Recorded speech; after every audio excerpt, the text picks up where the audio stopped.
歡迎蒞臨杏花村站，以下係使用引導徑前往月台同客務中心嘅路線指引。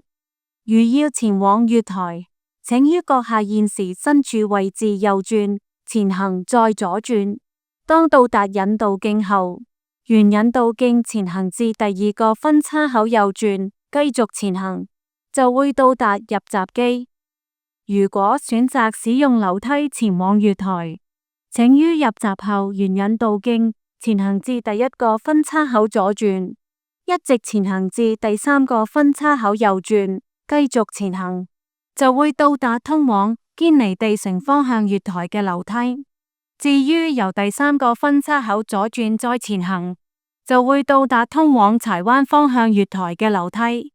如果選擇使用升降機前往堅尼地城方向嘅月台，請於入閘後沿引導徑前行至第一個分叉口右轉，再前行至第二個分叉口左轉，繼續前行，就會到達通往堅尼地城方向月台嘅升降機。如果選擇使用升降機前往柴灣方向嘅月台，請於現時身處位置右轉，前行再左轉。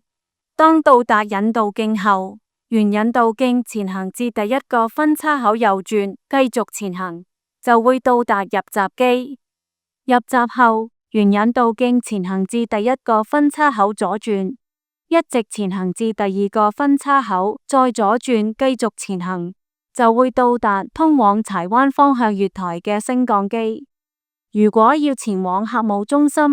請於現時身處位置右轉，前行再左轉。當到達引導徑後，沿引導徑前行至第二個分叉口右轉，然後一直前行至第三個分叉口，再右轉繼續前行，就會到達客務中心。